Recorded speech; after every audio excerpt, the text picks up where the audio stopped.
देखिए साथियों, मैं हालांकि रनडाउन पहले देख चुका था, तो मुझे पता था कि स्पीच का कोई स्कोप नहीं है, तो कोई तैयारी सच करके नहीं आया हूँ। मेरी आवाज़ पीछे तक आ रही है? सभी लोगों तक?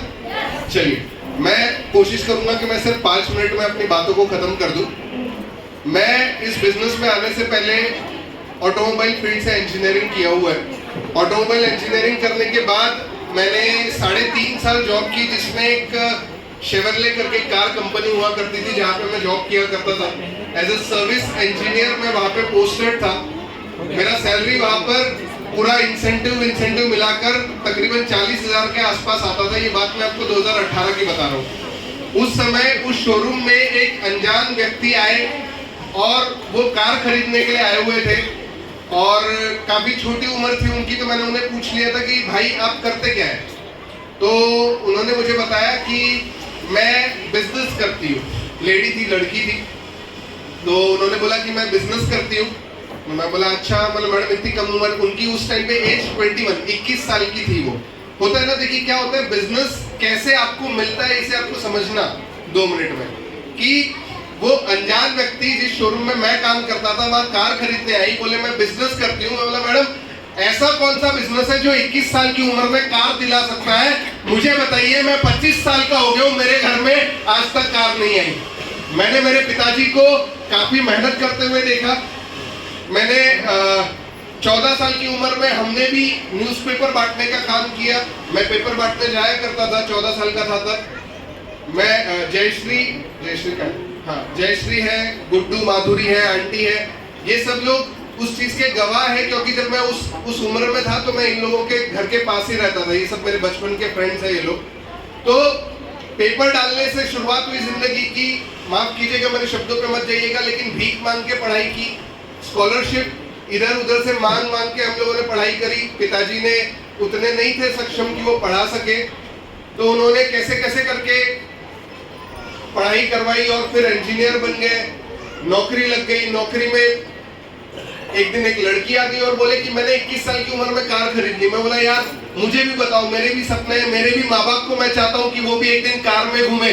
कितने लोगों को आपको लगता है कि आप या आपका परिवार कार में घूमना चाहिए?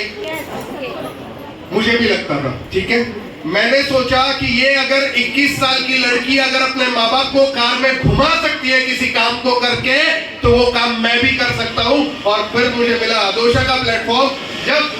जब उसने मुझे ये बताया था कि ये अदोशा का बिजनेस है, उसने मुझे बताई कि इसमें 2 जोड़ना पड़ता है। माफ कीजिएगा, आप लोगों को क्या महसूस हुआ नहीं हुआ मुझे नहीं पता, मुझे ये काम बहुत अच्छा लगा था।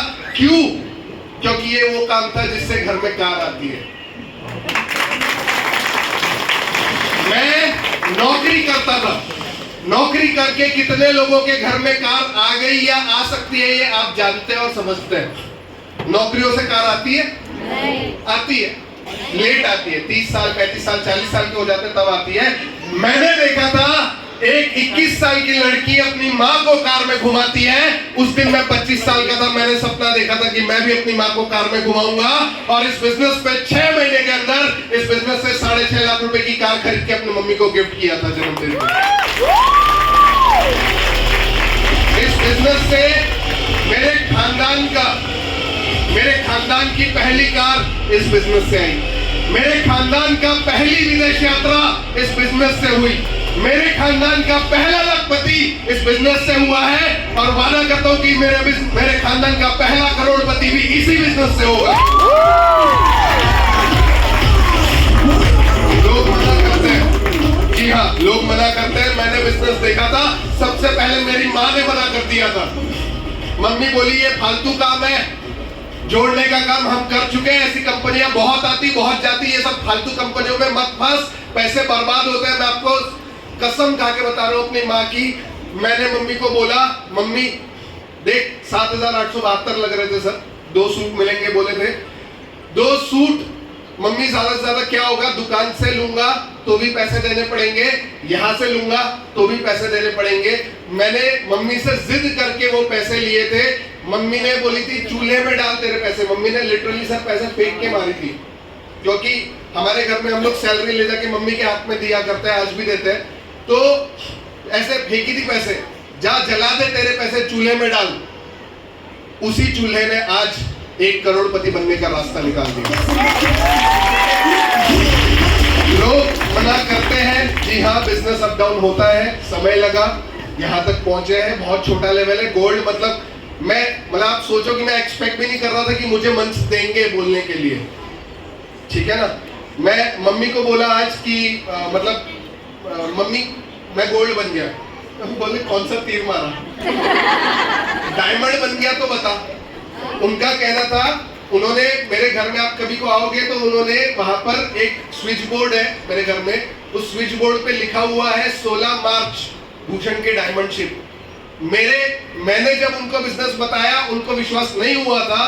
जैसे जैसे कार आई, जैसे जैसे फॉरेन ट्रिप हुए, जैसे जैसे अभी मैंने रिसेंटली एप्पल कंपनी का लैपटॉप खरीदा अपने दम पे, तो ये जब अचीवमेंट होते गए तो धीरे धीरे उनको विश्वास होने लगा। और उन्होंने बोला बेटा तेरे प्रोग्राम में सर ने चारों डायमंड्स ने पूछा आपके फैमिली से कोई नहीं आया? मतलब सर उन्होंने बोला है जब डायमंड बनेगा ना सबसे बड़ा सम्मान लेने के लिए हम लोग आएंगे। साथियों अंतिम बात बताता हूँ, देखिए बहुत सारी गलतियां हम करते हैं। हम लोगों को ना सीनियर ऐसा लगता है, जैसे मैडम ने बोली ना, संगीता मैडम कहाँ गए, हाँ मैम बोले ना कि भूषण सर बहुत डांटने वाले सीनियर हैं। जी हाँ, मैं बहुत डांटने वाला सीनियर हूँ, क्योंकि मुझे किसी ने बताया था कि जब एक मूर्ति को ये दिया जाता है, मूर्ति का शेप दिया जाता है ना, आकार दिया जाता है पत्थर से, तो उसे चोट मारी जाती है। सही है गलत है? आपको क्या लगता है, उसको मजा आता होगा? हमने सुनी है ना वो कहानी मूर्ति वाली कि दो पत्थर थे, एक पत्थर को जब मूर्तिकार चोट मार रहा था तो वो बोल रहा था नहीं नहीं मत मारो मत मारो, दर्द हो रहा है, तो उसने उसे छोड़ दिया। दूसरे पत्थर को उठाया, दूसरे पत्थर को उसने चोट मारना शुरू किया, चोट मारा और एक दिन वो मूर्ति का स्वरूप लेके आ गई। गांव वाले आए, गांव वाले मूर्ति तो ले जा रहे थे, बोले साथ में भैया नारियल फोड़ने के लिए भी एक पत्थर दे दो। तो जो पत्थर रो रहा था नहीं चोट लग रही है वो पत्थर भी उठा के लेके गए। मूर्ति की स्थापना हो गई। जिस दिन मूर्ति का उद्घाटन, मतलब जो भी करते हैं यार, मंदिर का उद्घाटन हुआ, तो उस दिन मूर्ति प्रतिष्ठा हुई। तो वो पत्थर जो नीचे था, लोग आए मूर्ति के आरती करे और नारियल उठा के नीचे वाले पत्थर पे फोड़े। नीचे वाला पत्थर रात में वो बड़ी मूर्ति को बोलता है कि मूर्ति ए पत्थर तू बहुत लकी है। बोले तू बहुत लकी है क्यों? तो बोले यार सब तेरी आरती उतार रहे हैं, सब तेरे को मिठाई खिला रहे हैं और आके नारियल मेरे सर पे फोड़ रहे हैं, तू बहुत लकी है। वो बंदा वो जो मूर्ति होती है, वो जो पत्थर होता है, वो बोलता है भाई मैं लकी नहीं हूँ, लकी तो तू है, क्योंकि पहला मौका तो तुझे ही मिला था। तो हो सकता है सीनियर डांटे, हो सकता है सीनियर डांटे, सीनियर की कोई बात बुरी लगे, मुझे भी लगती है।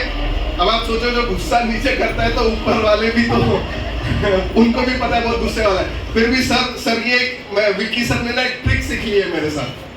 कोई भी चीज अगर मुझे सिखानी है या उनको पता है कि ये बात सुन के गुस्सा करने वाला है, तो ना वो आधी सुनाते हैं। तो पहले ट्रेलर रिलीज कर देते हैं, बाद में मूवी रिलीज करते हैं। तो एक बार सुबह बोलेंगे तो एक बार शाम में बोलेंगे, ऐसे करके सर धीरे धीरे समझाते हैं। तो कोशिश कीजिए कि सीनियर जो भी बताते हैं हमारे भले के लिए बताते हैं। और इसी के साथ आज की वाणी को विराम देते हैं। डायमंड शिप की स्पीच 1 घंटे की देंगे, ठीक है?